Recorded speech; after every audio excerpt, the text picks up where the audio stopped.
harus nilainya bagus. Diharapkan pendidikannya diperbaiki. Tapi yang paling mudah, ya tinggal dinaikin aja nilainya. Dan itu yang banyak terjadi.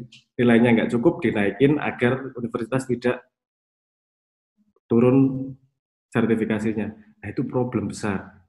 Kita kehilangan esensi dari stratifikasi pendidikan itu sendiri kemudian. Terus ngopo? Kalau satu kelas ada ranking 1 sampai 40, bukan berarti yang ranking 40 fail.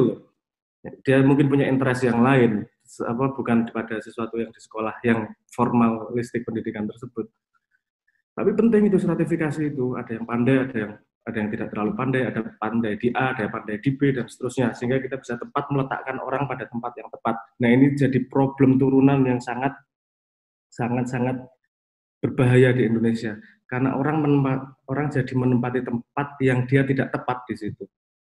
Saya nggak perlu ngomong pemerintah atau pejabat yang mana ya, Anda tahu sendirilah macam-macam bahwa kompetensi tidak lagi menjadi parameter yang begitu penting. Apalagi dengan ruang publik sekarang, sosial media yang modelnya seperti itu, sehingga kita kehilangan pakar kalau mau belajar di luar dunia pendidikan. Anyway, di luar itu semua, sebenarnya menurut saya semua manusia itu akan belajar. Pasti akan belajar. Drive-nya cuma dua kok. Drive-nya apakah necessity, kebutuhan, atau curiosity, keingintahuan. Kalau masih kecil, belum tahu apa-apa, belum perlu menghidupi diri sendiri, belum terlalu banyak masalah, drive utamanya adalah curiosity. Tapi kemudian kita sudah dewasa, punya tanggung jawab, punya objektif, punya tujuan kemana, drive-nya adalah necessity. Dia akan mencari tempat untuk bisa mencari knowledge-nya, karena kebutuhan necessity tersebut. Nah, ini tadi balik ke temanya, kenapa pendidikan dan pendiktean? Kalau pendidikan secara egaliter, menurut saya pendidikan secara open, seharusnya siapa saja bisa belajar dari siapa saja. Ini bukan pendapat saya, ini juga kalimatnya Ki Hajar Dewantoro. Semua tempat adalah, semua orang adalah guru, semua rumah adalah sekolahan, dan seterusnya. Itu kalimat konsepnya Ki Hajar Dewantoro, bahwa siapa saja bisa belajar dari siapa saja. Itu kalau esensi dari distribusi ilmu bisa seperti itu. Tapi mungkin tidak menjawab objektif yang pertama itu tadi, stratifikasi untuk pekerjaan tersebut. Jadi pendidikan di Indonesia, bukan di Indonesia, di dunia, pendidikan kan ada yang formal dan ada yang non formal. Bisa yang non formal, bisa. Kalau sekarang melihat di dunia ini sampai banyak memenya nih, misalnya gini. Di dunia programmer, mereka sangat berterima kasih sama tutor-tutor dari India yang memberikan tutorialnya di YouTube dengan gratis. Kalau tanpa mereka kita bingung menjawab. Ini sebenarnya menunjukkan bahwa growth ilmu di luar sekolahan pendidikan yang dikurikulumkan akan lebih cepat daripada yang harus lewat jalur pendidikan formal. Apalagi pendidikan formal, karena kebutuhan dari keseragaman stratifikasi tersebut, sehingga butuh dibikin kurikulum. Kalau butuh dibikin kurikulum, berarti dia butuh proses untuk membuat kurikulum tersebut. Prosesnya sedang berjalan, kurikulumnya jadi, ilmunya sudah ketinggalan. Nah, itu masalah besar tuh. Saya juga baca beberapa jurnal, beberapa prediksi lah, bahwa universitas beberapa tahun ke depan akan tergantikan fungsinya karena tidak cukup cepat untuk menghadapi perkembangan ilmu yang speednya segini. Tapi ketika ilmu sudah itu ada bagusnya, ada buruknya. Bagus untuk keegalitaran dari ilmu tersebut, bahwa siapa saja bisa belajar dari apa saja. Tapi masalahnya kemudian akan kehilangan stratifikasi dari kebutuhan pekerjaan itu. Tapi Indonesia ini entah blessing in disguise atau gimana ya, mau dilihat sebagai masalah, yang masalah dilihat sebagai prediktif untuk kedepannya bisa dilihat itu juga. Contohnya begini, sekarang nggak cukup kok ijazah untuk bisa mendapat pekerjaan, Anda harus mendapat sertifikasi. Itu saya melihat itu bukti utama bahwa ijazah dari pendidikan formal sudah tidak begitu dihargai karena butuh lagi yang namanya sertifikasi. Apa gunanya ijazah kalau harus butuh sertifikasi? Kadang-kadang saya punya banyak teman juga di mana entah dari background apa saja, pertanian kayak dari background perkebunan, yang kemudian bekerja di bank.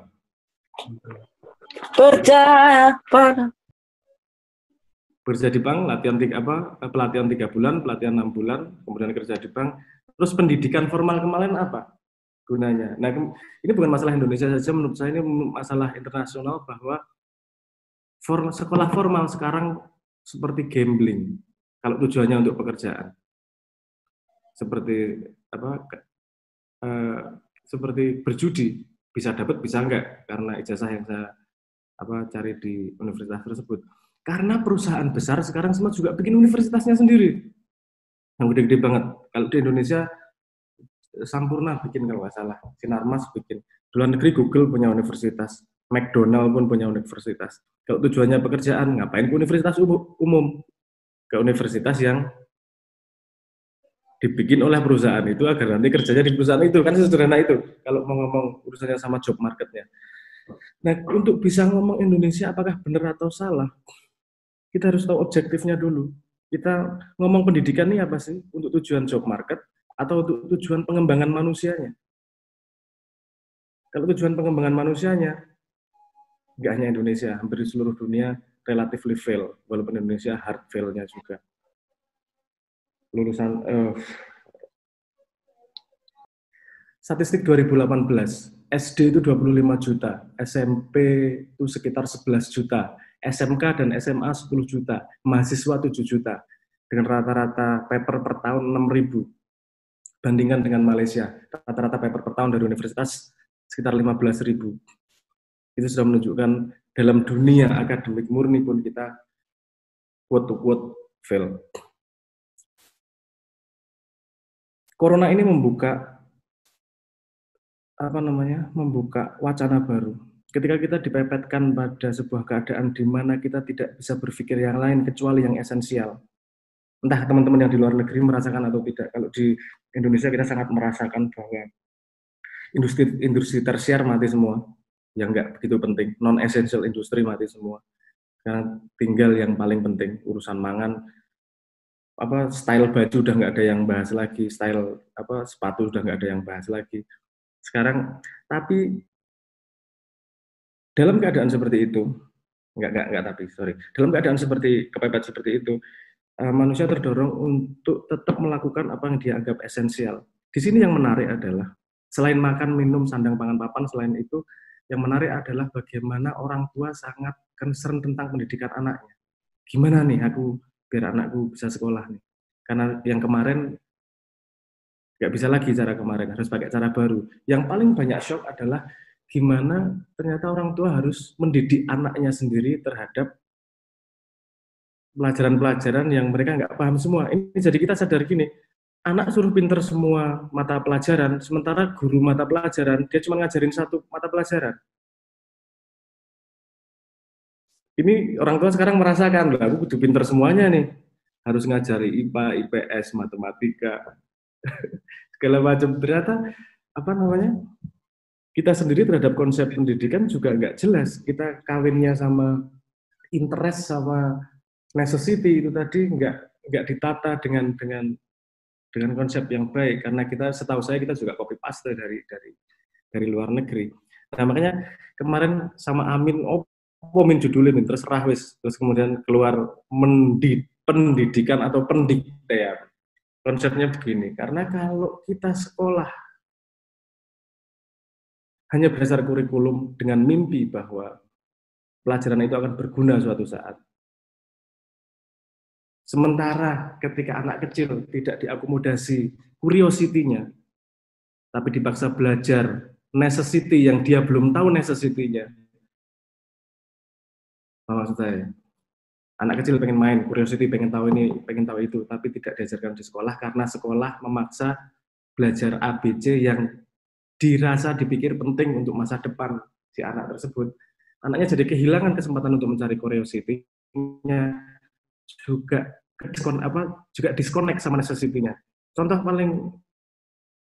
yang saya alami misalnya, adik saya dulu bingung kenapa harus ngapalin isi KTP kelas 3 SD.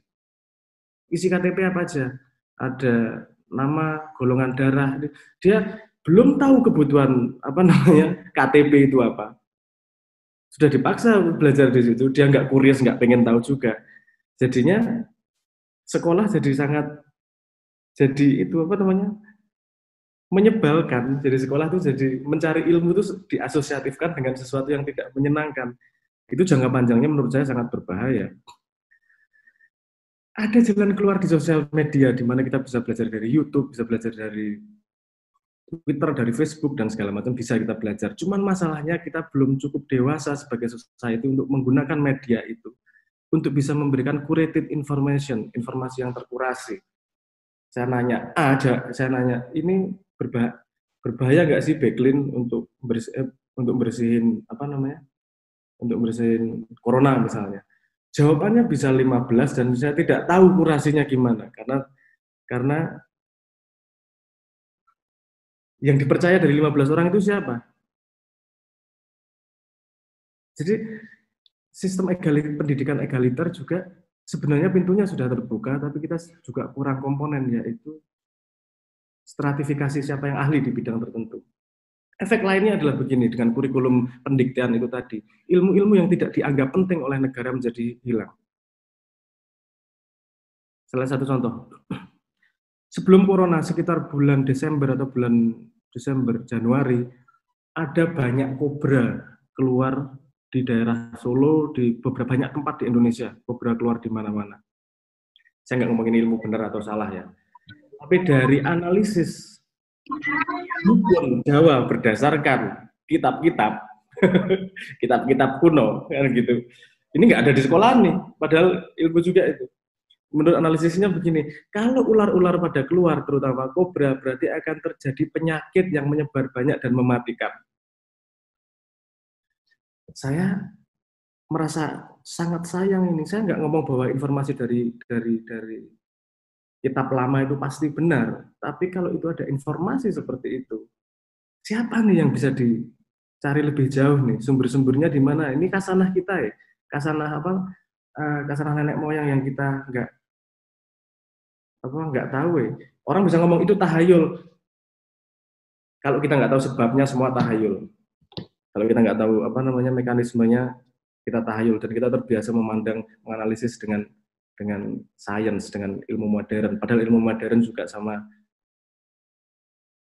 butuh faith-nya. Ini saya ngomong dari sudut pandang matematika dan fisika ya. Karena semua ilmu pasti itu juga pasti butuh aksioma, dan aksioma dari sains modern ini adalah metode ilmiah.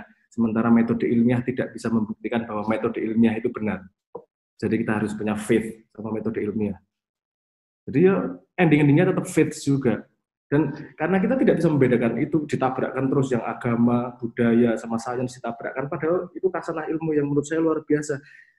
Dan misalnya contohnya begini juga, ada masalah dari pesantren, itu kan pendidikan, pesantren yang ijazahnya tidak dianggap sebagai sebuah kemampuan untuk bisa diterima di perusahaan-perusahaan.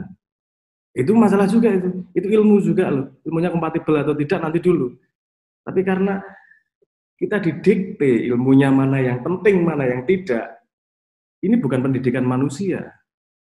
Di Indonesia yang dilakukan sekarang adalah pendidikan menciptakan pekerja, menurut saya. Apakah itu buruk? Tidak. Tujuannya untuk memberi pekerjaan kepada orang, it's okay. Tapi balance-nya juga harus ada dong. Di mana ilmu-ilmu yang tidak diakui oleh ini juga bisa berkembang dan punya stratifikasinya sendiri. Dan kita bisa menggali ilmu-ilmu yang tidak dianggap oleh universitas ini. Saya kasih contoh misalnya begini. Ada seseorang di Jepang yang dia belajar origami, bukan belajar, dia belajar dan hobi, senang banget, curiosity, origami, selama 40 tahun lebih dia belajar origami. Origami adalah ilmu melipat-lipat kertas jadi macam-macam itu. Saya belum pernah melihat di universitas manapun ada ijazah lulusan origami. Jadi tidak dianggap penting oleh oleh pendiktean ilmu ini, tidak dianggap penting. Tapi suatu saat ada kejadian begini. NASA ingin meluncurkan satelit. Satelit itu ketika naik, dia butuh kompak sekecil mungkin agar mudah untuk naiknya. Tapi ketika sudah di atas atmosfer, dia butuh membentangkan sayapnya, membentangkan solar panelnya untuk cari listrik. Bentangannya selebar mungkin, tapi ketika dilipat sekecil mungkin. Ilmunya dari mana? Ilmunya dia nanyanya ke siapa? Nanyanya ke ahli origami yang tiap hari kerjanya seumur hidup ngelipat-ngelipat apa namanya? Kertas itu tadi.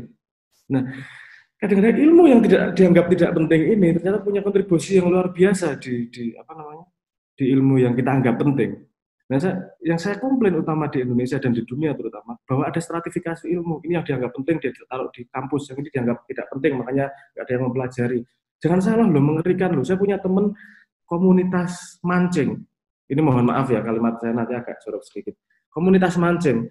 Menurut mereka, karena mereka hobi mancing bertahun-tahun, umpan yang paling pasti dimakan ikan adalah umpan yang dicampur sama fesesnya, sama buang air besarnya, sama fesesnya ibu hamil. Oke, coba bayangkan risetnya. Saya ngumpulin anak kecil, orang tua, orang dewasa, laki-laki, perempuan, sedang hamil, sedang apa, dicobain satu-satu. Itu juga sebuah pencarian ilmu loh, yang sangat sayang juga kalau dibuang. Entah gunanya buat apa suatu hari. Nah, mungkin saya terlalu melebar, mending kita diskusi aja, saya lebih nyambung. Karena konceramah bingung saya. Saya intinya begini, saya tidak melihat stratifikasi ilmu. Ilmu itu penting di semua bidang. Karena inspirasi dari kemajuan bisa datang dari mana saja, dari ilmu yang kita tidak anggap penting sekalipun. Sementara tidak ada mekanisme untuk membobotkan semua itu sama pentingnya. Kalau misalnya gini, kalau kita cari ahli mancing di Indonesia nggak ada, profesor mancing nggak ada. Kalau profesor fisika ada, karena dianggap penting fisika, karena kita ngopi di sana. Kalau profesor mancing, kalau profesor, saya kasih 2 contoh lagi. Di Bajo, ada pengetahuan, mereka biasa, nelayan biasa ke tengah laut. Terus mereka kapalnya kecil, nggak bisa punya perbekalan banyak. Mereka butuh air. Apa yang dilakukan? Ada kulit kayu di mana itu bisa dijadikan sumpel botol. Botolnya kosong, disumpeli kayu, kulit kayu itu ditenggelamkan ke laut. Kasih beberapa jam, ketika diangkat jadinya airnya tidak asin lagi. Ini kemudian yang diadopsi sama sama Amerika untuk bikin destilator murah, destilator air tersebut. Contoh lain lagi, orang Jawa ada gini, kalau kamu mau bikin rumah pakai bahan bakar bambu, potonglah bambu di bulan purnama dan direndam di dalam air, kemudian dipakai. Bambunya itu akan tahan lama dan tidak akan dimakan rayap. Penelitian tentang itu belum lama kok, mungkin 10-15 tahun terakhir ini baru dibuktikan. Dan itu terbukti. Satu lagi, ya itu nggak begitu terkenal ya, satu lagi yang terkenal. Saya pernah diingetin ketika saya melahirkan anak pertama, bukan saya, istri saya melahirkan anak pertama, nenek saya langsung meseni gini, jangan pernah dibuang puputan. Puputan itu potongan dari pusar. Ini sejak zaman dulu nenek moyang, ini sangat penting. Manusia itu, filosofinya manusia itu dikeluarkan dengan penyakit dan sudah disediakan obatnya sama Tuhan. Obatnya di mana? Di potongan pusar tersebut. Katakanlah itu local wisdom. Katakanlah itu bukan basic on science. Nggak ada yang tahu seperti apa. Tapi itu sudah ratusan tahun kita punya seperti itu. Dan saya baru ngobrol bukan baru, beberapa waktu yang lalu ngobrol sama salah satu dokter anak di Jogja di sini. Dia mengatakan, ini 20 tahun terakhir ada bank pusar itu karena dia dokter anak ahli kanker leukemia. Obat paling efektif untuk mengobati leukemia pada anak adalah potongan pusar tersebut. Sehingga banyak dibikin bank puputan tersebut. Nah, saya membayangkan berapa banyak ilmu kita yang hilang ini. Berapa banyak ilmu kita yang kita anggap. Kalau menghadapi ilmu jangan percaya atau tidak percaya tuh. Mulai dari tidak tahu. Pengetahuan datang dari tidak tahu, bukan datang dari percaya atau datang dari tidak percaya. Apapun dengerin dulu, kumpulin dulu, coba liatin, buktikan, prove it, gimana. Cari penjelasan how-nya, itu urusan sains. Cari jawaban why-nya, itu urusan agama. Bukan berlawanan mereka. Mereka menjawab dua aspek yang berbeda memang. saling melengkapi satu sama lain. Saya juga nggak senang dikotomi antara agama sama sains, itu nggak make sense buat saya. Nah, balik ke pendidikan dan pendiktean, saya harap kita punya metodologi yang lebih jelas untuk kedepannya seperti apa, karena arahnya pendidikan bukanlah pada pendiktean lagi. Anak-anak milenial sudah nggak mau diatur.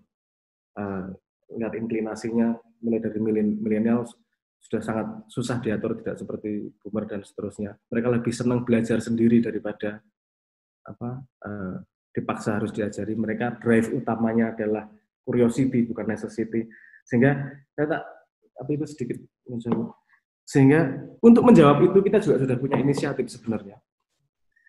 Yang kita harapkan berikutnya, pendidikan itu basicnya adalah heuristik, di mana orang memang curiosity pengen tahu sesuatu dan dia belajar dengan cepat. Informasi di internet amat sangat banyak. Pertumbuhan 2016 itu kontennya tumbuh 600 kali lipat. Tidak membayangkan sekarang berapa kali lipat tumbuhnya segitu banyak. Masalahnya bukanlah pada kekurangan informasi, masalahnya kemudian adalah kurasi informasi. Bagaimana saya bisa belajar tepat kepada orang yang tepat. Sehingga teman-teman di Jogja bikin sebuah platform yang namanya simbolik.id, itu sekarang baru bisa download di di Play Store. Itu konsepnya begitu. Kita harapkan orang-orang yang pandai pada sebuah ilmu, dia jadi gatekeeper, dia menjadi penjaga ilmu itu. Dia cuma cukup ikut kajian, ruang kajian tersebut. Aku tahu soal pendidikan, aku tahu soal kesehatan misalnya. Ikut ruang kajian kesehatan, dimonitor, dan that's it. Kalau ada yang curious pengen tahu, tanya, dia akan dijawab oleh orang yang kompeten. Dan di situ ada stratifikasinya juga. Kapan-kapan saya menjelaskan rumus bagaimana stratifikasinya itu pakai sigmoid function itu. Jadi konsepnya adalah begini, saya ingin membuat sebuah sosial media yang stratifikasinya tidak hanya dari popularity. Sekarang ada nih, Facebook parameternya popularity, Twitter parameternya popularity, Instagram parameternya popularity. Semua orang berkumpul di situ. Efeknya apa? Populis. 5 tahun, 10 tahun ke belakang, geopolitik dunia berangkatnya populis. Karena kita hanya punya satu parameter itu di ruang publik, yaitu popularity. Ilmuwan-ilmuwan kemana nih? Mereka yang harusnya jadi drive society, bukan orang yang populer, tapi orang yang kompeten. Serahkan sesuatu pada bukan ahlinya, maka tunggu kiamatnya, kata Kanjeng Nabi seperti itu. Jadi kita butuh ruang publik yang bisa jadi tempat diskursus, bisa jadi tempat belajar bareng di luar yang didikte. Kita bawa lagi pendidikan pada sesuatu yang ideal. Mungkin saya terlalu panjang ke kanan ke kiri, nggak jelas, tapi saya nggak bawa teks, dan saya akui jauh lebih mudah nyanyi daripada ceramah, karena teksnya sudah jelas. Tapi monggo, sekian dulu awal dari saya, trigger-trigger itu tadi. Kalau kita mau diskusi, monggo saya kembalikan ke Mbak Vira. Oke, terima kasih nih Mas Noe. Berarti kalau memang lebih mudah menyanyi daripada memberikan ceramah, bisa nanti kita coba ya Mas ya, sesuai dengan teks yang sudah ada.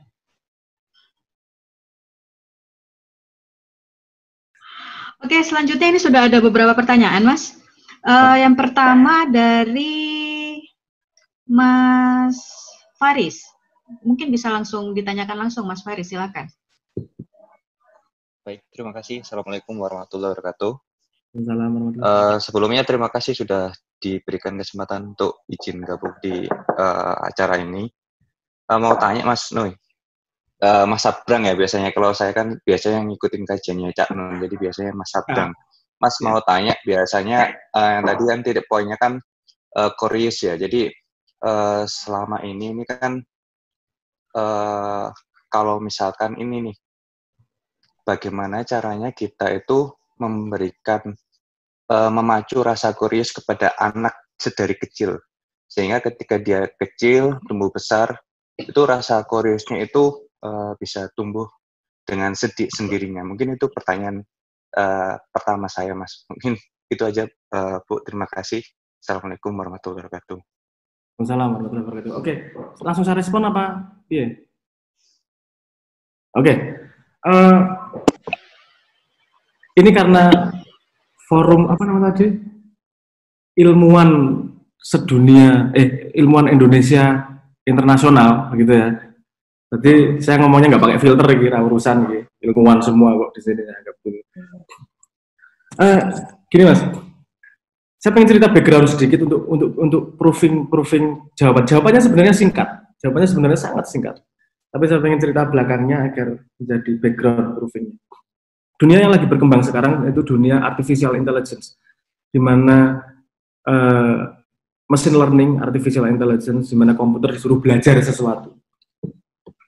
Tapi ada masalah begini, kalau misalnya gini, ada komputer suruh belajar sebuah game. Kalau kamu program dia untuk belajar, dia hanya bisa belajar satu game itu, nggak bisa belajar game yang lain. Jadi game yang lain dia coding lagi, belajar yang lain dia coding lagi, kayak gitu. Tapi ada perkembangan di situ.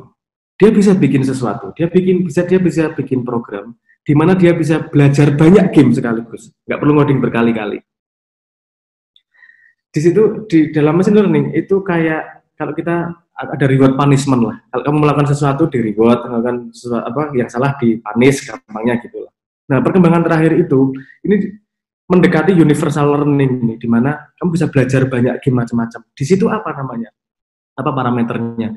Yaitu parameter ketika kamu menemukan sesuatu yang baru itu dianggap sebagai reward. Menemukan sesuatu yang baru dianggap sebagai reward. Cuman masalahnya gini, kemudian kalau dia ngadep sesuatu yang baru terus seperti TV atau YouTube atau apa, dia nggak gerak kemana-mana karena gambarnya baru terus.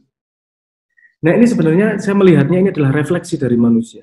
Manusia tuh nggak usah kamu ajari seperti apa. Dia punya naluriah curiosity karena dia pengen belajar sesuatu yang baru setiap saat. Ada kalau sesuatu ada yang baru menyenangkan pasti kok. Cuman itu diasosiasi, dia mendapatkan sesuatu yang baru itu diasosiasikan kepada sesuatu yang menyenangkan atau tidak. Tapi dorongannya pasti mencari sesuatu. Bayi aja, anak umur 3 tahun, dia pasti melakukan kenakalan sampai dibentak orang tuanya. Apa yang dia lakukan? Dia mencari limit apa yang tidak boleh dilakukan. Anak kecil nyoba ini. Kalau didimin terus dia nggak tahu limitnya. Kalau ditaruh di tempat umum merepotkan tuh anak pasti. Tapi kalau dari rumah diajari limitnya, gini nggak boleh. Ini dia tahu limitnya di mana. Nah, manusia secara naluriah itu sangat curious, sangat pengen tahu apapun. Yang membuat dia jadi jawabannya Mas. Bagaimana menumbuhkan? Nggak perlu menumbuhkan. Menurut saya itu hadiah dari Tuhan yang tertanam di manusia bahwa dia pengen tahu sesuatu lebih. Yang perlu diperhatikan bukanlah menumbuhkan, jangan mematikan keingintahuan. Justru itu. Menurut saya, jangan dibunuh keingintahuannya, kasih jawaban terus karena lebih dewasa, Anda tahu dan Anda bisa menyambungkan ke banyak hal. Saya kasih contoh sedikit pengalaman hidup saya dengan ayah saya waktu itu. Saya waktu itu sangat kagum sama cacing karena nggak masuk akal di kepala saya. Tanah itu sangat keras, tapi cacing yang sangat lembut kok bisa nembus tanah. Lembut kok bisa nembus yang lebih keras, ini nggak masuk akal ya. Ayah saya waktu itu tidak menjelaskan sebisanya karena dia bukan sains ya. Tapi juga dihubungkan dengan siapa yang buat. Hebat ya Tuhan ya, bisa bikin gini. Endingnya selalu dibawa ke sesuatu yang curiosity yang lebih besar. Jadi dia nyebut Tuhan berkali-kali. Itu jadi PR di otak saya, siapa tuh Tuhan itu? Seumur hidup saya nyari Tuhan itu gara-gara PR bapak saya, gara-gara cacing itu awal mulanya. Jadi ketika anak pengen tahu sesuatu, jangan didikte, tapi di redirect. Karena keingintahuan manusia itu seperti air yang pasti mencari tempat yang lebih rendah, itu hukum alam. Salah satu contoh yang dibikin oleh Pak Toto, saya ikut mengkonsepnya, sekolah alam. Itu belajarnya bukan dari kurikulum, belajarnya ditanyain dulu. Misalnya gini, hari ini pengen kemana? Pengen ke kandang sapi, pengen lihat sapi, ayo ke sana. Di tengah jalan kumpulin batu ya, bawa pulang. Setelah itu, oke, sampai rumah, ayo batunya masing-masing punya berapa? Masing-masing punya segini, belajar ngitung. Kalau kamu sama kamu satu kelompok berapa jadinya? Belajar tambah-tambahan. Jadi ilmu yang esensial itu diselipkan pada curiosity yang sudah mereka bangun duluan. Nah, yang konsep yang dilakukan di sekolah alam di Jogja, di sekolahnya Pak Toto adalah seperti itu. Jadi sebisa mungkin kita tidak membunuh drive yang diberi oleh Tuhan, yaitu drive curiosity tersebut. Oke Mas, terima kasih. Selanjutnya juga ada pertanyaan nih Mas, agak sedikit mirip-mirip. Cuman kalau di sini itu kayaknya lebih, gimana sih caranya kalau misalnya mahasiswa atau pelajar itu sendiri udah nggak punya sense of curiosity gitu loh. Jadi gimana nih cara membangun lagi atau membangkitkan yang emang sama sekali nggak punya sense of curiosity? Monggo Mas. Kalau saya tidak percaya, selama masih hidup, dia pasti curious terhadap sesuatu. Cuman mungkin pada area yang dianggap tidak penting oleh yang lain. Kalau orang sudah nggak punya curiosity, nggak mau ngapa-ngapain pasti di rumah. Seperti ketika saya bikin lagu Sandaran Hati itu, sudah selesai itu curiosity-nya. Saya pengen mati itu. Saya pengen mati bukan karena putus asa pada dunia.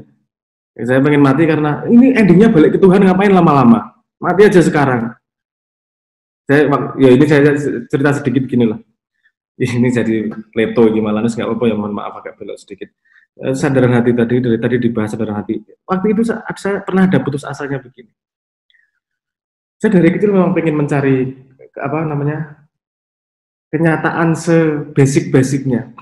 Sampai kuliah saya ngambil matematika dan fisika karena waktu itu saya pengen belajar biologi, tapi biologi harus punya basic chemistry, kimia, chemistry harus punya basic fisika harus punya basic matematika. Nih, matematika yang paling dasar. Makanya saya belajar matematika. Waktu itu saya pengen, tujuannya hanya itu memang. Terus saya kembali lagi ke tadi itu. Dalam mencari kebenaran itu ada cerita tentang Nabi Musa dan Nabi Khidir. Nabi Musa waktu itu ditanyain siapa yang paling pandai di dunia? Saya. Oh, nanti dulu kamu belajar sama Khidir. Terus ketemu Khidir di pantai. Yang dilakukan semua salah yang benar Nabi Khidir. Terus pertanyaan saya, interpolasinya sederhana. Kalau Nabi Musa yang ditemenin malaikat saja salah terus, saya yang ditemenin iblis setiap hari gimana ada kesempatan benar?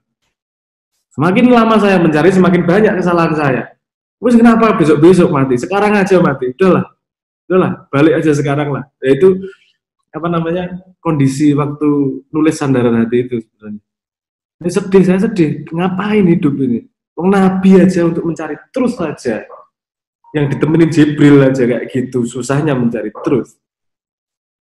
Kan saya seberapa? Kalau nggak ada kan setengah tak balik aja sekarang masih ngedep sampean langsung melahirkan lagu Sandaran Hati itu. Jadi balik gitu tadi, menurut saya semua orang pasti punya curiosity, pasti, walaupun tempat ya, mungkin di tempat yang tidak sesuai dengan yang diharapkan oleh society. Ada tempat lain jebakan tadi itu. Kalau kamu menghadapi sesuatu yang berubah terus, manusia karena dia curiosity-nya pengen sesuatu yang baru. Ini bukan sesuatu yang baru itu gambar yang sangat besar loh. Kalau tertarik pada fisika itu udah kecil. Kalau tertarik pada sesuatu yang baru, semuanya bisa membuat ketertarikan. YouTube itu sesuatu yang baru. Setiap buka baru terus. TV, film itu sesuatu yang baru terus. Dan nyambung ke cerita itu tadi, dari artificial intelligence itu tadi. Ketika manusia mesin utamanya untuk move forward adalah curiosity, dia punya potensi untuk bisa terjebak pada sesuatu yang menyediakan sesuatu hal yang baru terus. Nah, itu akar dari adiksi manusia kepada TV dan seterusnya itu tadi. Kalau saya ditanyain Mbak, saya pernah ditanyain gitu juga di forum. Saya bosan ngapa-ngapain, saya nggak mau ngapa-ngapain.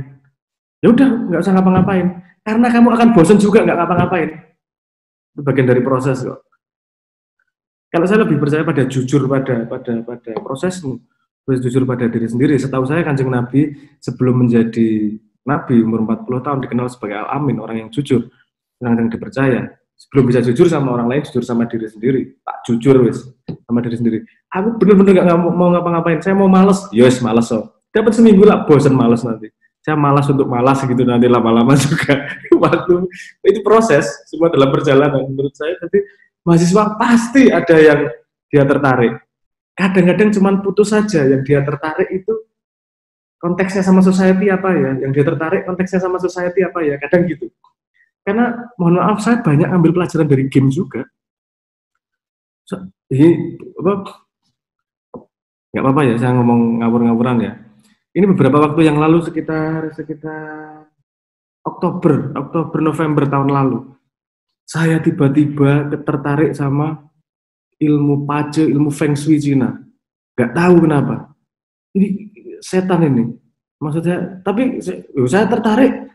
Saya nggak bisa tidur 3 hari membaca buku 5 buku, membaca 5 buku itu. Oh, nggak bisa, benar-benar nggak bisa tidur karena tertarik bener. Ini apa sih? Tapi ya saya ikuti karena gini. Ini jadi masuk ceramah ini, mohon maaf. Karena gini, manusia kalau dia sudah tertarik pada sesuatu, dia tidak bisa mindah. Seperti orang jatuh cinta, dia tidak bisa mindah. Kamu senang si A, ya senang A. Kamu senang tertarik itu, ya tertarik itu, nggak bisa mindah. Kalau kita nggak bisa mindah, berarti kontrol ketertarikan itu bukan pada kita. Bukan pada kesadaran liquefied consciousness. Berarti ada sesuatu mekanisme yang lebih dalam, yang lebih deep, yang mendrive keingintahuan kita terhadap sesuatu. Teori saya adalah, diri kita yang sejati pengen manifest keluar. Tapi yang di luar kesadaran ini terlalu bodoh untuk memahami diri kita yang sejati. Agar dia memahami dirinya yang sejati, dikasih modal. Modalnya apa? Kamu harus belajar macam-macam dulu agar paham nih. Gimana caranya? Apa ngasih modalnya? Kamu dikasih tertarik. Oke, berarti ada sesuatu di situ saya harus pelajari. Belajar sampai selesai. Pindah lagi. Oke, di sana saya harus belajar sampai selesai. Nah, teori saya mengikuti ketertarikan tersebut karena saya percaya bahwa itu diri yang pengen manifest yang dipahami. Ketertarikan adalah memberi modal akal agar bisa memahami pada sesuatu yang lebih dalam yang akan keluar tersebut. Saya terlalu kompleks yang jawabnya ya. Pertanyaannya simpel tadi kayaknya. Mohon maaf, saya melebar. Oh, Mas, ini kayaknya memang menarik sekali. Udah banyak banget nih yang antri, Mas. Langsung aja ya, Mas ya. Kita lanjut terus ya. Selanjutnya ada Mas Aceng Ahmad. Silakan diutarakan langsung, Mas, pertanyaannya. Sudah saya unmute di sini. Oke, terima kasih Mbak Moderator. Sebelumnya saya ucapkan terima kasih banyak juga. Saya dari Bandung, Mas. Hari ini dengan kondisi pandemi, kalau berbicara tentang pendidikan tentu ada shock kultur ya.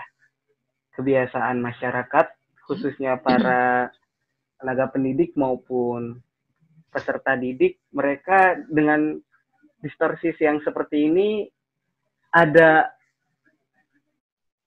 lemahnya, ada kelebihannya. Yang pertama kelebihannya, saya nyari kelebihannya gitu kan. Pemerintah sudah harus terbiasa dengan, atau mungkin kurikulumnya yang sudah terbiasa dengan kondisi yang lebih fleksibel. Dalam artian saya sebagai tenaga pendidik, kurikulum dan RPP serta silabus itu kan cukup membebankan, sedangkan dengan kapasitas serta kognitif anak-anak itu karena terbiasa di rumahnya seperti itu nggak membangun kognitif anak-anak. Kalau berbicara tadi mungkin anak-anak ada yang ketertarikannya dengan hal sains misalkan, tapi secara lingkungan nggak mendukung. Dan kalau sekarang mereka masuk ke rumah atau belajar dari rumah, mereka dipaksa untuk mengenal alam, belajar dari rumah itu, ya didikan kurikulum kan nggak berjalan itu. Bagaimana cara menyadarkan masyarakat, khususnya keluarga kita, untuk mereka itu tidak terlalu memberikan beban ke sekolah, tapi mereka sadar bahwa pendidikan paling utama itu ya keluarga mereka gitu. Mungkin masih kabur pertanyaannya, semoga kebaca gitu atau tergambar pertanyaan saya. Cukup seperti itu Mbak sama Mas. Langsung Mas. Oh langsung, oke. Yang saya tangkap tadi salah satu pertanyaannya adalah bagaimana kita menyadarkan masyarakat. Saya tidak akan bisa menjawab itu karena saya bukan nabi. Yang punya tugas menyadarkan masyarakat ya nabi atau wali atau ya, teman penyanyi zaman dulu yang nggak laku lagi.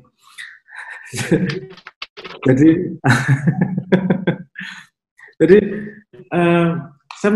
saya setuju melihat Pak gini. Saya nggak langsung setuju. Kita mau background-nya dulu belajar.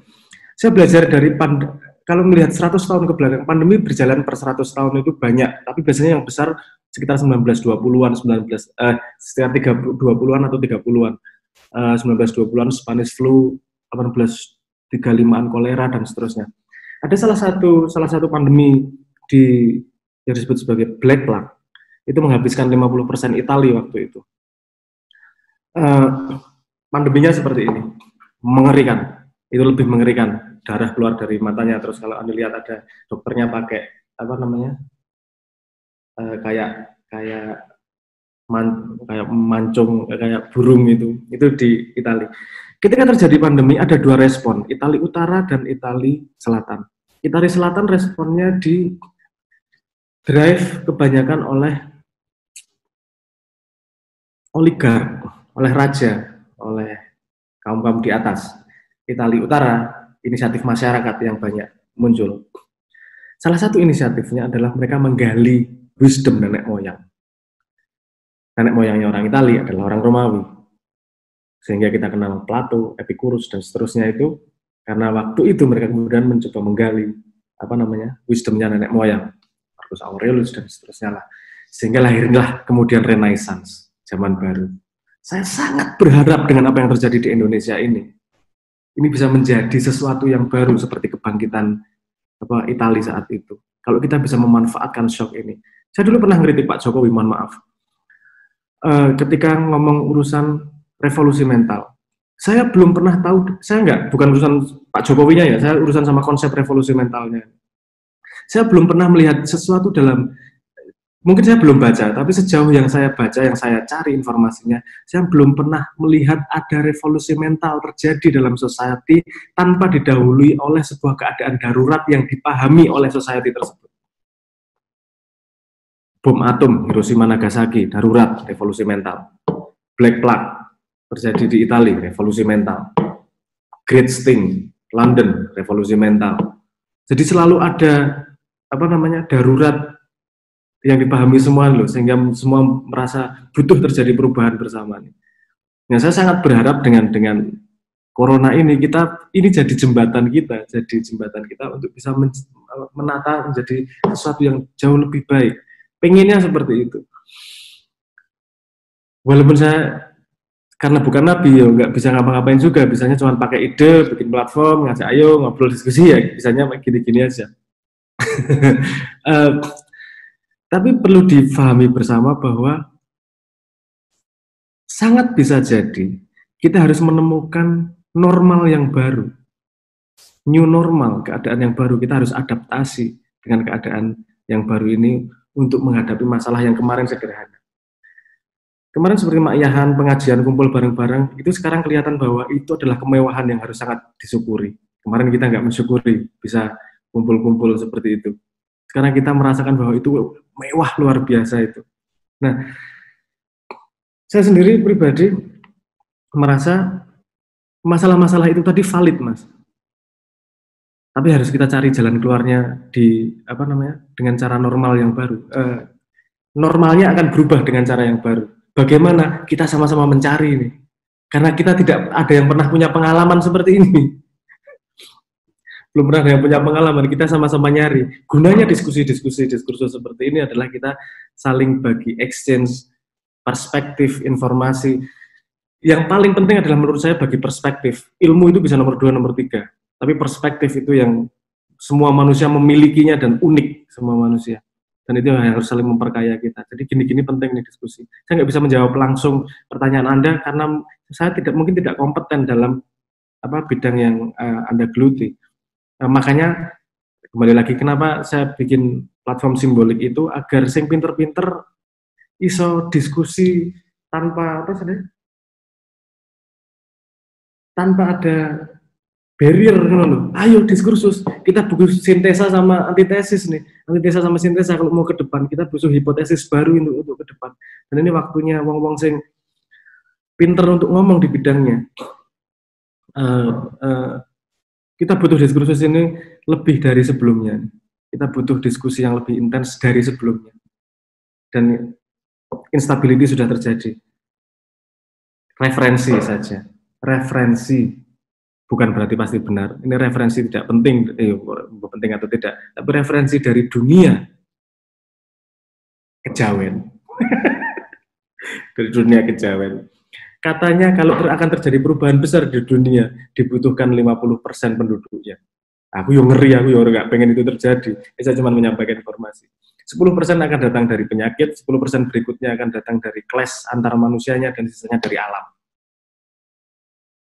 Harapannya itu tidak terjadi. Tapi kalau itu terjadi, kita harus siap. Dan tidak ada salahnya dengan persiapan. Kalau itu tidak terjadi, kita sudah melangkah duluan mau gimana. Jadi yang saya tangkap pertanyaannya itu aja tadi, Mas. Bagaimana kita menyadarkan orang tua? Kalau masyarakatnya udah beres, nggak perlu disadarkan. Kalau nggak beres, berarti perlu disadarkan. Tapi yang menyadarkan yang punya mandat dari Tuhan lah, nubuah atau walayah atau gimana, yang memang punya kapasitas segitu. Yang saya bisa usulkan adalah jadi embodiment apa bahasa Indonesianya? Kalau Anda ingin perubahan, jadilah bentuk dari perubahan tersebut. Bukan ngajak orang untuk ayo berubah, tapi jadilah perubahan tersebut. Karena menurut saya dakwah paling aman dan paling efektif adalah menjadi contoh. Bukan menginspirasi, bukan menuturi.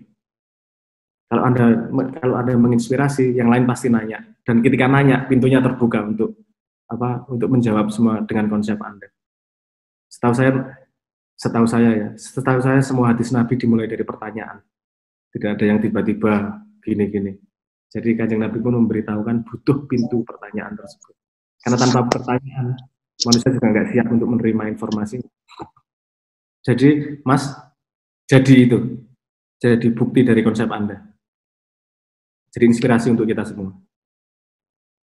Paling itu jawaban saya. Matur nuwun. Oke, selanjutnya Mas, ini masih ada beberapa pertanyaan lagi. Langsung aja kita ke Mbak Kiki, silakan Mbak. Jadi gini, ketika ngomongin pendidikan nih, Mas Noe, saya jadi teringat, yang saya ingat tuh teori konspirasi gitu kan ya, di mana kita itu dipengaruhi oleh media, baik film ataupun musik kayak gitu, dan kita ditanamkan untuk generasi muda itu malas mikir jadinya kayak gitu. Jadi malas mikir sehingga pikirannya bisa diseragamkan. Jadi pikiran kita itu akan sama kayak gitu. Misalnya contohnya kayak memandang modernitas itu harus seperti ini, memandang cantik itu seperti ini. Padahal nggak ada standarisasi yang itu ada subjektif yang secara sendiri-sendiri harusnya punya. Terus kan kemudian saya melihat pendidikan itu sudah merambah dan merasuk ke dimulai dari pendidikan anak usia dini gitu, dimana yang dulu tidak ada sekarang udah masuk dan sudah menjadi suatu udah dipatenkan di universitas, ada jurusan pendidikan anak usia dini seperti itu.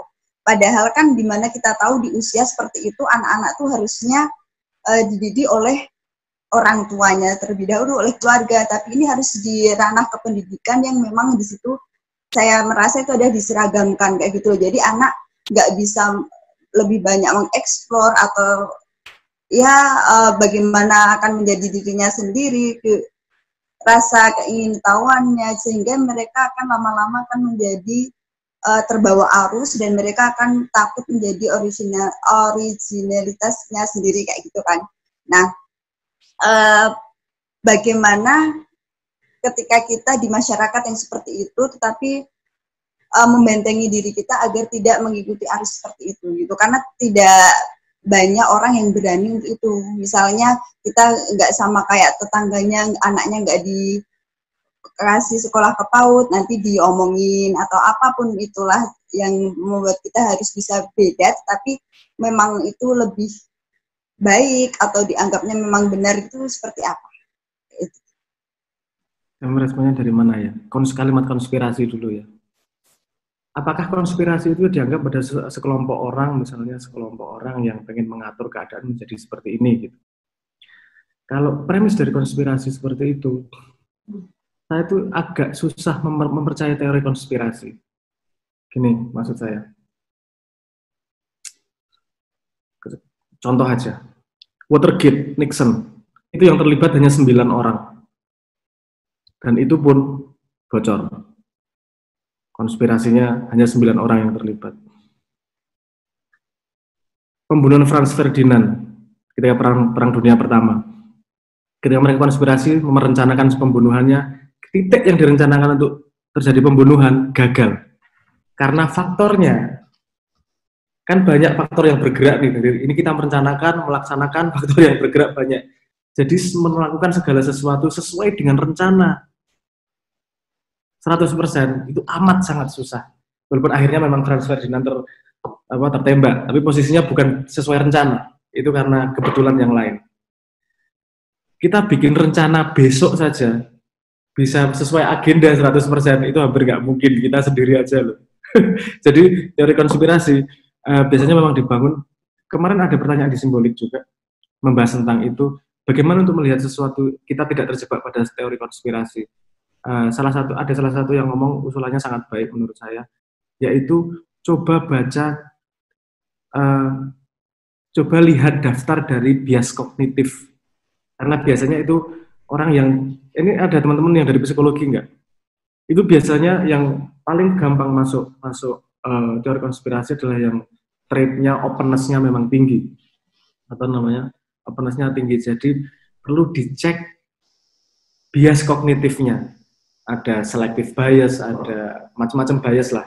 Biasanya masuknya teori konspirasi adalah dari bias, salah satu bias tersebut. Nah, tapi bahwa fakta yang terjadi itu, saya setuju memang seperti itu. Yang saya agak nggak setuju adalah itu ada satu orang merencanakan ini akan terjadi seperti ini. Menurut saya itu evolusi, dalam tanda petik evolusi natural dari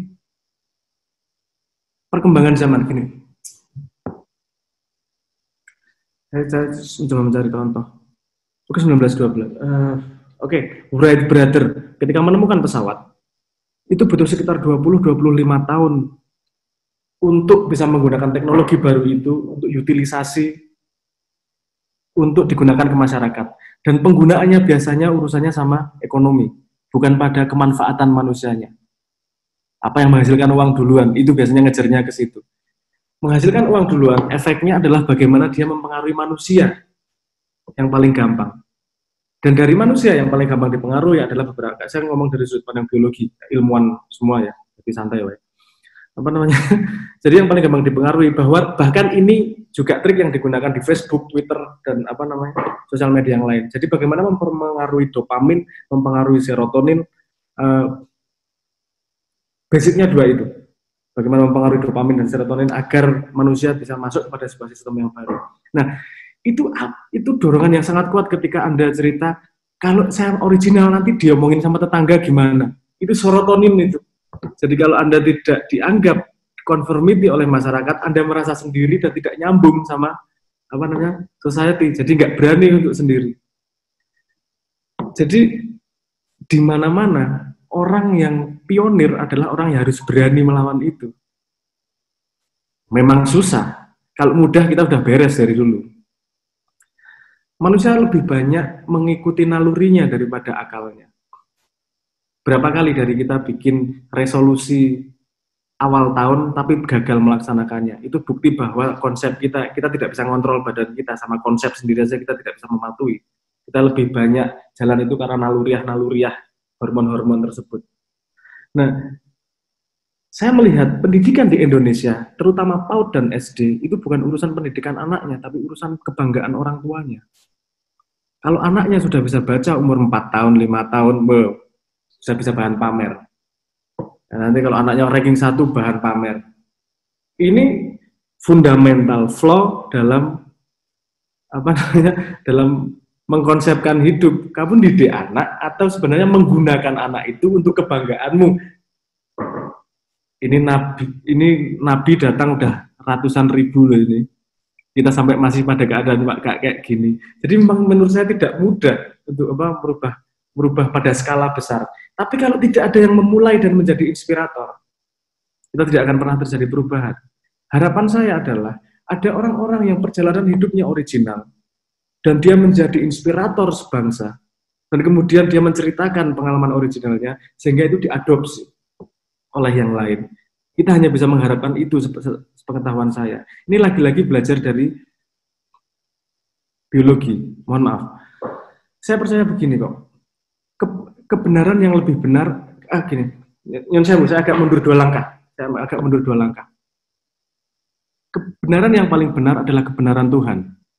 Tapi bagaimana kita bisa mencari, kalau kita pengen tahu kebenaran Tuhan, kita harus punya kapasitas seperti Tuhan, which is tidak mungkin. Jadi kebenaran mana yang paling mendekati kebenaran Tuhan? Kebenaran Tuhan adalah kebenaran yang berlaku waktunya paling panjang, karena kebenarannya mutlak, dan ruangnya paling luas. Jadi kebenaran yang berlaku lebih panjang itu bisa diambil sebagai kebenaran yang lebih benar daripada kebenaran yang berlaku lebih pendek. Jadi teoriku belum tentu lebih benar daripada teori mbah-mbahku yang sudah terbukti 1000 tahun, misalnya seperti itu. Dan yang paling panjang di bumi yang berlaku adalah hukum alam. Dia bisa kebenaran yang melahirkan kehidupan hewan-hewan, binatang, dan segala macam. Di situ ada law-nya. Menurut saya itu hukum yang lebih dekat pada kebenaran Tuhan daripada semua yang dikonsepkan di kepala saya. Salah satu di situ hukumnya adalah survival of the fittest, satu. Yang nomor 2 adalah regenerasi dari kualitas terbaik. Gini maksud saya. Ada kumpulan populasi. Nanti saya akan nyambung ke permasalahan itu. Saya ngomong background-nya dulu. Ada populasi. Ada 10% baik-baik, sisanya nggak terlalu baik. Yang baik-baik ini punya anak lebih banyak. Anaknya yang lebih banyak tersebut, dia akan punya sifat seperti yang baik-baik ini. Akan lebih banyak lagi gitu. Jadi regenerasi terjadi ketika ada patron yang baik ini kemudian beranak, kan gitu konsepnya. Kalau di alam garisnya baik buruk adalah mana yang paling bisa bertahan hidup. Kalau di manusia tidak hanya yang bertahan hidup, tapi baik secara moral, baik secara akhlak dan seterusnya kan masih banyak. Nah, dan regenerasinya bukan regenerasi hanya urusan fisik, regenerasi ada regenerasi idea dan behavior. Jadi yang dilihat, yang direplikasi adalah orang-orang yang dianggap tinggi oleh masyarakat. Kalau masyarakat melihatnya, kayak ampuh dia akan mereplikasi si inspirator tersebut. Masalah utamanya adalah society kita sekarang, replikasinya yang kita anggap tinggi adalah orang yang kaya, orang yang terkenal. Makanya replikasi generasi berikutnya adalah pengen menjadi seperti itu, pengen menjadi kaya, pengen menjadi terkenal, bukan menjadi original. Karena original, kalau Anda jujur, Anda tidak akan nggak mudah naik tangga. Tahun ini 43 dari 45 anggota DPR di Malang ditangkap karena kasus korupsi. Dan mereka dianggap dewan terhormat. Itu yang direplikasi. Jadi jangan kaget kalau Indonesia semakin turun, karena yang kita replikasi adalah kualitas seperti itu yang dianggap tinggi oleh masyarakat. Nah, kita butuh pionir-pionir. Kalau mau menjadi original, itu adalah jalan yang tidak mudah. Tapi itu jalan yang mampu untuk bisa merubah Indonesia. Bukan mengajak semua orang berubah, tapi menjadi inspirator terhadap perubahan tersebut. Aku dengan jalan seperti ini, anakku dengan jalan seperti ini, dia bisa menjadi luar biasa, dia akan menjadi inspirator yang lain, lihatnya tinggi, masyarakat melihatnya itu sebagai, ini keren nih, tak replikasi nih, semakin banyak seperti itu. Jadi perubahan menurut saya tidak akan, satu generasi beres nggak akan terjadi, itu ya 1 generasi, 2 generasi, 3 generasi hanya akan terjadi perubahan yang sedikit demi sedikit. Tapi kalau nggak ada yang mulai, kita nggak akan bisa membuat perubahan tersebut. Nah, jadi tetap keputusan pribadi, mau original mau enggak. Tapi kalau Anda berani original, akan semakin banyak yang terinspirasi, apalagi dengan bukti. Dan kalau tadi untuk urusan pendidikan anak, saya ingin mengembalikan, jangan lupa ini urusan anak, bukan urusan orang tua. Anak bukanlah alat kebanggaan orang tua. Anak adalah titipan Tuhan yang akan menemukan sejatinya dirinya siapa. Orang tuanya aja belum menemukan dirinya, mau ngajari anaknya menemukan dirinya. Itu belum tentu itu. Hal seperti itu. Jadi jawaban saya paling gitu, Mbak. Enggak bisa terlalu hajar, berani atau enggak gitu aja. Nah, saya pribadi nekat, orang urusan lah, mati sebenarnya. Esensi hidup juga seragam kok. Kita ngisi kegiatan ngantri nunggu mati kan gitu aja, cuman ngisi kegiatan sekalian aja yang total gitu aja. Endingnya mati juga. Pakai kaos kaki bolong aja nggak bisa pas mati. Oke, monggo. Oke. Satu pertanyaan terakhir, Mas, sebelum kita tutup karena ini juga sudah melampaui jam yang dijadwalkan. Satu pertanyaan terakhir, kan kita selalu dengar bahwasannya kita bisa belajar dari manapun, bahkan dari banyak hal yang ada di sekitar kita. Nah, itu gimana caranya kita bisa memahami bahwasannya yang di sekitar kita itu adalah pendidikan yang baik. Dan seandainya nih, seperti yang tadi Mas Noe bilang kan, kita harus curiosity, kita harus coba dan coba lagi. Nah, sejauh apa? Apakah ada batasannya gitu loh? Sampai sejauh apa kita harus curious? Mungkin gitu, Mas. Oke. Tadi ada yang menggelitik, pelajaran mana yang baik? Saya tidak pernah punya garis untuk bisa memilah itu karena berubah setiap saat. Saya sederhana, di sini ada yang pakai Facebook. Coba lihat posting Anda 3 tahun yang lalu. Saat itu adalah posting yang bagus. Saat sekarang, belum tentu itu posting yang bagus. Bisa alay, bisa memalukan, bisa dan seterusnya. Jadi, bagus. Ini pelajaran anak SD itu bagus untuk anak SD. Tapi kalau untuk anak kuliah itu pelajaran nggak pas, misalnya gitu. Jadi pelajaran adalah pelajaran, menurut saya gitu aja. Nggak ada yang bagus, nggak ada yang buruk. Dan pelajaran dari sekitar ini gimana ya? Saya agak panjang nggak apa-apa. Nanti ngabisin waktu ini. Ini waktunya terserah Mas Noe aja nih. Karena memang sesinya buat Mas Noe aja. Sebenarnya kalau kita jadwal hanya sampai sudah lewat 24 menit dari yang dijadwalkan. Tapi kalau mau monggo terus, monggo. Nah, aku santai. Maksudnya nggak ada gawean juga. Oh, ya, masih lama juga. Jadi gini. Curiosity itu bukan akuisisi ilmu menurut saya. Gini.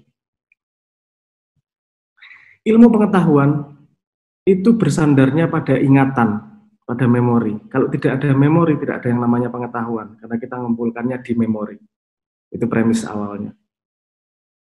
Memori di dalam tubuh itu bermacam-macam levelnya. Yang kita ingat memori dari lahir ada di kepala. Tapi memori yang ada di badan, di DNA, itu bisa mundur sampai Nabi Adam.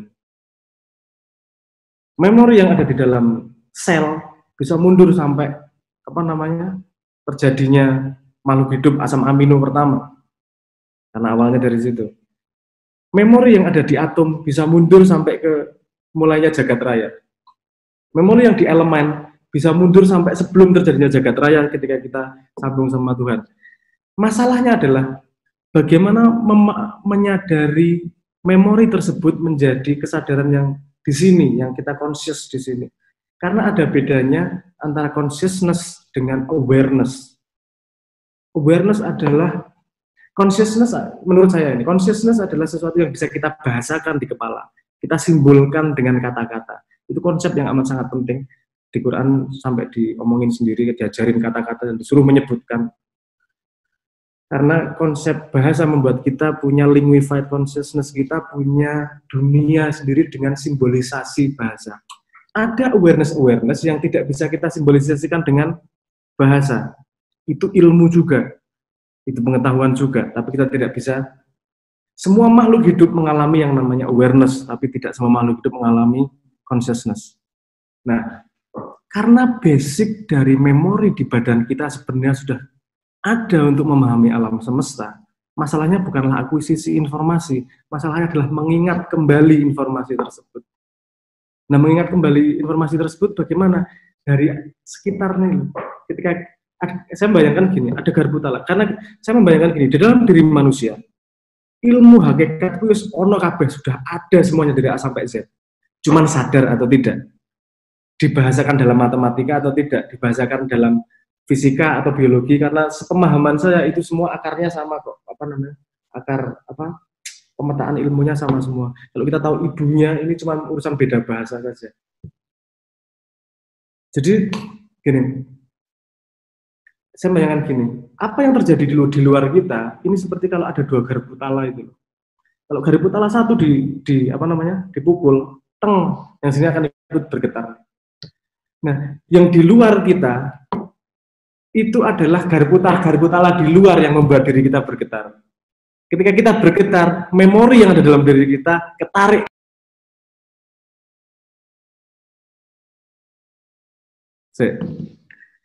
Dilanjut nih.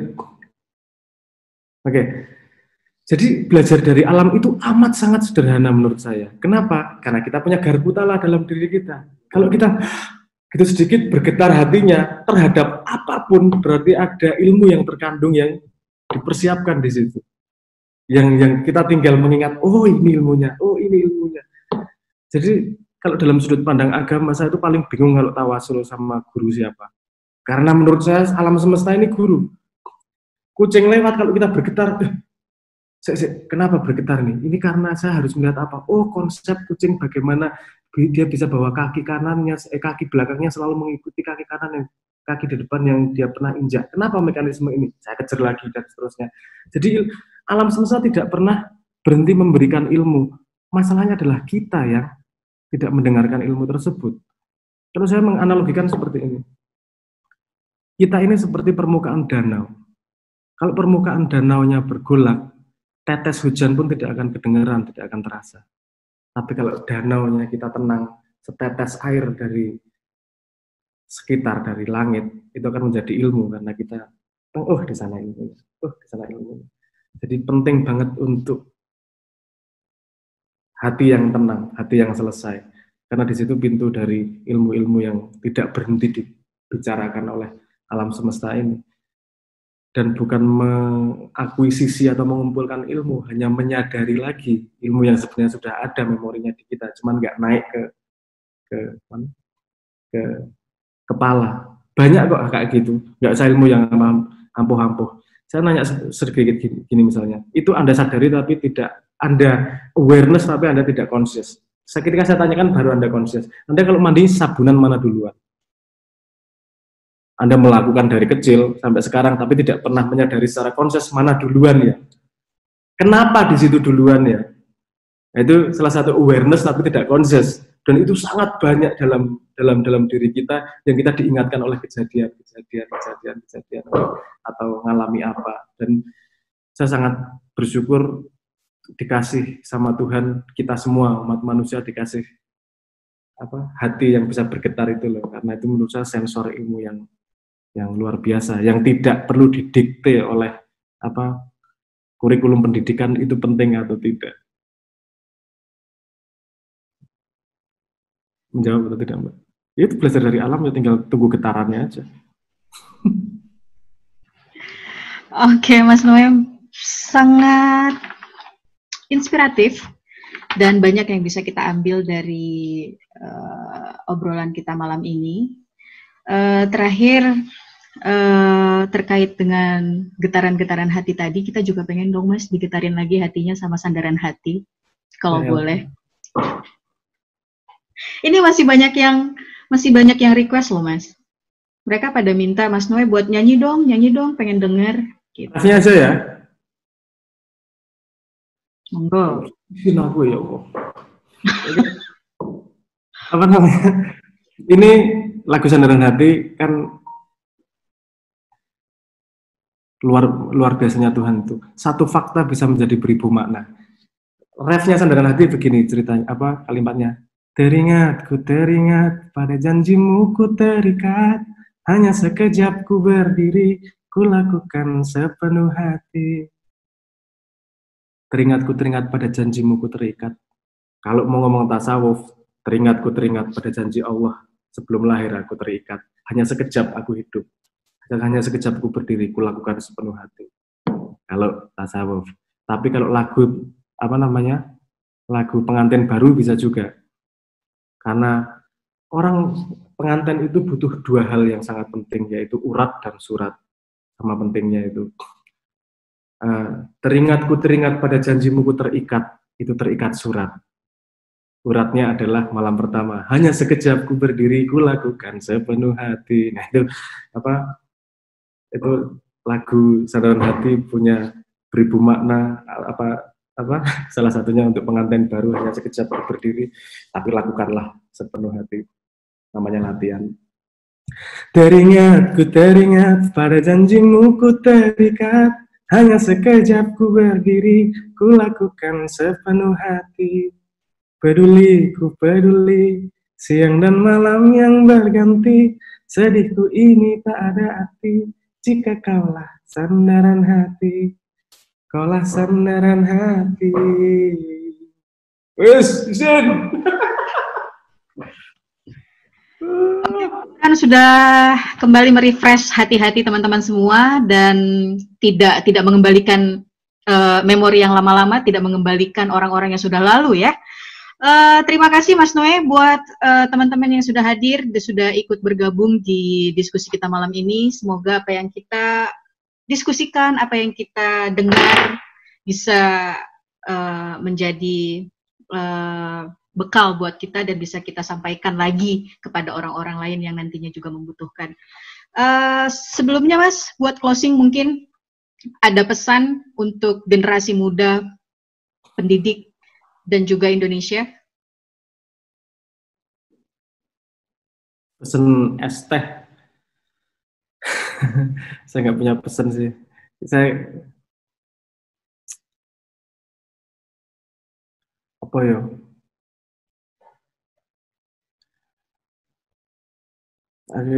Saya takut panjang lagi. Tapi gini aja lah. Sebelum terjadi pandemi, saya dengar banyak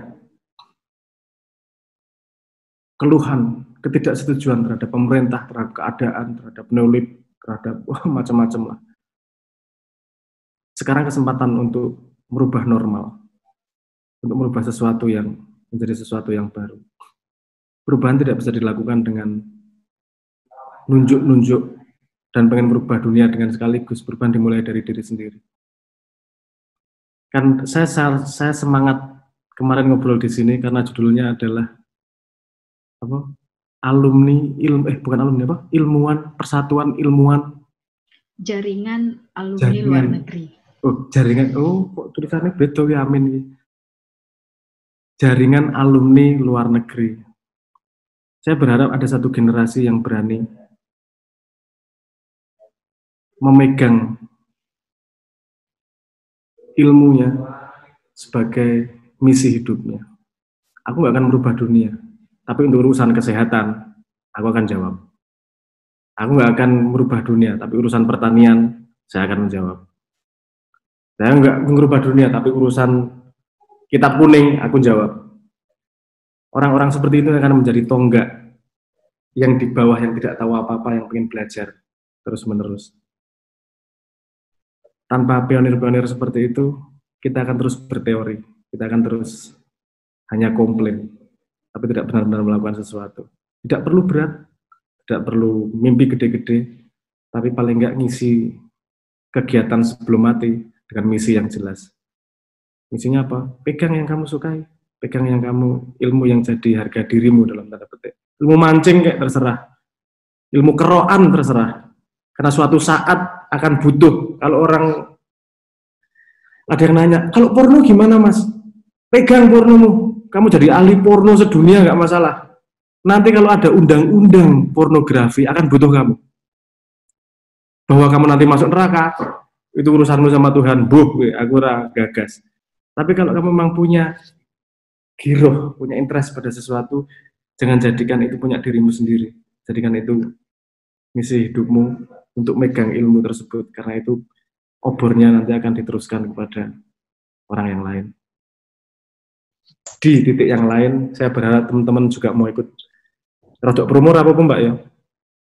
Ini movement yang kami usahakan. Yang kami usahakan. Saya punya komplain begini soalnya. Saya dipanggil di mana-mana untuk seminar, untuk ceramah, dengan pengetahuan bahwa ada orang yang lebih ahli dari saya.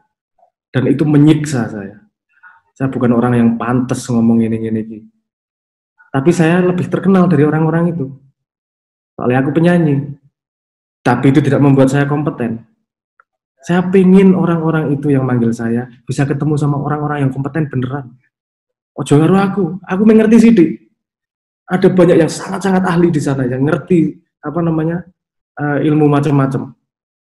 Makanya di sini teman-teman di sini kemudian membuat aplikasi yang namanya Symbolic ID. Symbolic ID itu adalah tempat di mana saya pengen orang-orang yang ahli. Aku nggak minta waktumu seperti Facebook yang harus sehari berapa jam. Luangkan setengah jam atau monitor ruang kajianmu aja. Pokoknya kalau ada yang nanya, ada yang lagi curious sama sesuatu, dijawab oleh yang memang benar-benar ahlinya. Saya pengen sebuah society di mana satu orang menghargai orang lain bukan karena kekayaannya, bukan karena ilmunya, tapi karena manfaatnya pada orang lain. Karena setahu saya, agama mengajarkan manfaat, bukan mengajarkan hebat-hebatan ilmu, bukan hebat-hebatan kekayaan. Dan orang yang berilmu, potensi manfaatnya jauh lebih besar daripada orang yang tidak berilmu. Jadi potensi teman-teman semua tentang ilmu itu, saya harap mau diskusi di Simbolik dan menjadi pemegang tonggak-tonggak ilmu tersebut. Sehingga aku iso numpang sinau. Di situ saya bikin gini. Salah satu saya cerita sedikit di aplikasi itu. Di ruang publik disebut di situ ada section namanya public space. Di situ saya bikin anonim 100%. Karena yang dilihat adalah apa yang dibicarakan, bukan siapa yang berbicara. Di situ benar-benar kita ngobrol ilmu, bukan untuk urusan muka. Tapi itu tercatat di profilmu. Nek ono wong gaya sok pinter tunjuk kayak gitu. Jadi karena Indonesia ya banyak sing narsis ngono ki ora pinter, nggak tahu apa-apa terus jadi Menkominfo gitu lah, bikin kepala gini, bukan yang sekarang. Ya mohon maaf aku malah ngerasain pemerintah ini sesuai. Tapi saya sangat berharap dari level teratas sampai level tertinggi, tempat-tempat yang penting, tempat-tempat itu dipegang oleh ahlinya, bukan dipegang oleh orang yang populer. Saya sebagai contoh orang yang populer, walaupun lama, harus bisa membawa orang yang pandai ke tempatnya. Usaha saya yang saya lakukan, ikhtiarnya adalah Simbolik itu. Semoga teman-teman mau bergabung dan megang ilmu di situ sebagai tonggak ke depannya. Mohon maaf sambil promo. Oke, terima kasih Mas atas diskusi kita malam ini. Semoga kita semua selalu dalam lindungan Allah Subhanahu wa taala dan pandemi ini segera berakhir dan kita bisa kembali beraktivitas seperti biasa dan tidak ada lagi orang-orang yang kesulitan, yang tidak memiliki makanan, yang tidak memiliki pekerjaan, semuanya kembali normal. Terima kasih. Sebelum saya tutup, mungkin ada yang mau disampaikan dari Adit sebagai pentolan jalan. Terima kasih Mas Baja, ilmunya luar biasa banget ya. Sangat filosofis dan pas juga nih dengan suasana Ramadan ini ya, banyak kontemplasi juga, keren. Terima kasih juga buat teman-teman yang hadir, Vira terutama sebagai host, Pak Sus dan Adam, Wawan tadi, terima kasih semuanya. Terima kasih Mas Noy sekali lagi. Terima kasih semuanya. Assalamualaikum warahmatullahi wabarakatuh.